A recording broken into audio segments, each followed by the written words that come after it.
Ավագ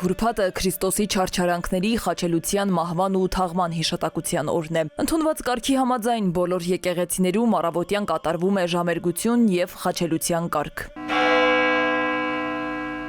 Ընթերցվում են Փրկչի երկրային կյանքի վերջին ժամերը ներկայացնող ավետարանական հատվածներ, իսկ երեկոյան կատարվում է Քրիստոսի թաղումը խորհրդանշող արարողությունը, երբ Տիրոջ խորհրդանշական գերեզմանը պատրաստված ծաղիկներից պտտում են եկեղեցու շուրջ, ի տես հավատավոր ժողովրդի։ Այսօր մեր հավատացյալները բերում են ծաղիկներ,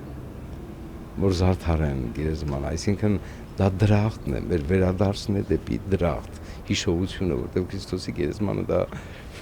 այսօր հարության տաճարը Սուրբ երկրում Երուսաղեմում ամբողջ ազգերը գալիս են, որպեսզի մասնակցեն այդ հզոր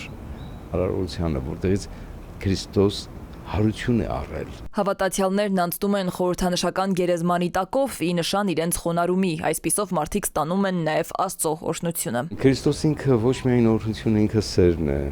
ինքը տիեզերքն է, ինքը արարիչն է։ Քրիստոսի հետ մասնակցել իր արարողություններին, դա նշանակում է ուղղակի մտնել երկնքի արքայություն, փառքերին, արժանանալ փրկությանը, որ գերխնդիրն է եւ մեղն է քրիստոնեության։ Արդեն վաղը կեսօրից հետո ծաղկահյուս գերեզմանը կքանդվի, ծաղիկներն ու ոսტերը կբաժանվեն հավատացյալներին։ Մարդիկ այն տուն կտանեն եւ ծաղկազարդի օրհնված ճյուղերի հետ կպահեն մինչեւ հաջորդ տարվա ավագ. Իսկ արդեն երեկոյան մատուցվելու է ջրագալույցի պատարագ եւ հայտարարվելու է Քրիստոսի հարության ավետիսը։ Սվետլանա Ավդիշյան, Զոհրաբ Քարամյան, ժամը լրատվական։